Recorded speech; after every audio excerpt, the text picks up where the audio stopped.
आज के दौर में आपने कई तरह के हथियारों के बारे में सुना होगा, जो पल भर में किसी भी राज्य या देश को तबाह कर सकते हैं, जिनके चलाने से पूरी दुनिया पल भर में संकट में आ सकती है।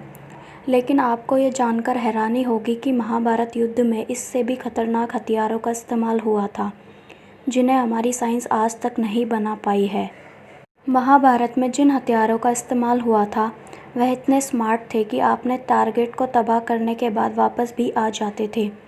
महाभारत को कई लोग सच नहीं मानते, लेकिन अभी तक ऐसे कई सबूत और तथ्य हाथ लगे हैं जो बताते हैं कि महाभारत सच में हुआ था।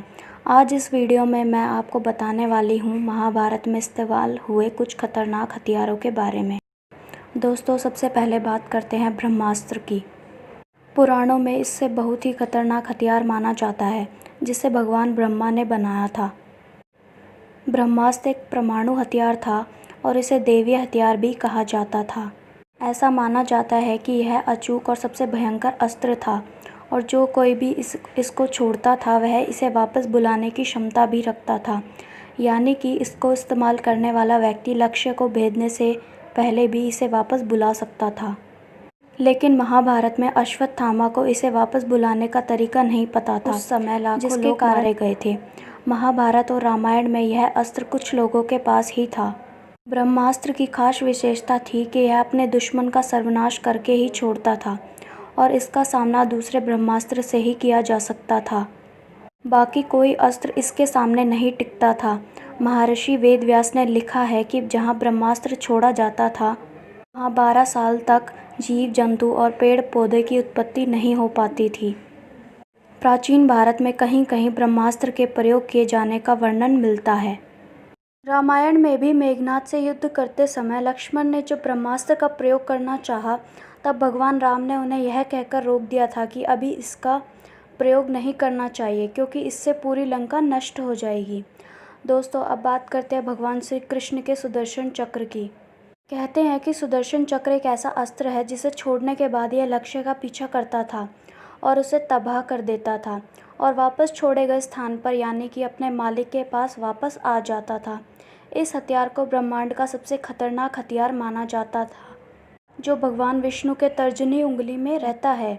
शास्त्रों के मुताबिक इसका निर्माण भगवान शिव ने किया था। सुदर्शन चक्र को पाने के लिए भगवान विष्णु ने हजारों साल तक कठोर तपस्या की, जिससे प्रसन्न होकर भगवान शिव ने उन्हें वरदान मांगने को कहा। तब भगवान विष्णु ने एक ऐसा खतरनाक हथियार मांगा जिससे ब्रह्मांड में मौजूद हर राक्षस को मारा जा सके। भगवान शिव के वरदान से ही उन्हें सुदर्शन चक्र प्राप्त हुआ था।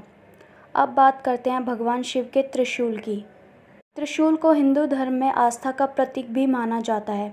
यह भगवान शिव का अस्त्र है। जब वे कहीं जाते हैं तो त्रिशूल को अपने पास ही रखते हैं। इस हथियार का इस्तेमाल महाभारत और रामायण दोनों काल में किया गया था। इस अस्त्र का इस्तेमाल करके भगवान शिव ने अपने पुत्र श्री गणेश का सर भी धड़ से अलग किया था। भाले की तरह दिखने वाला त्रिशूल में आगे की ओर 3 तेज धार वाले चाकू लगे होते हैं। आपने देखा होगा, जहाँ कहीं भी शिवजी का मंदिर होता है वहाँ पर त्रिशूल अवश्य लगा होता है। यह त्रिशूल बहुत ही विध्वंसकारी है। इसके प्रहार से बच पाना असंभव था। दोस्तों, त्रिशूल की तरह ही पाशुपतास्त्र भी भगवान शिव का अस्त्र है। इस हथियार को बहुत ही विनाशकारी माना जाता है।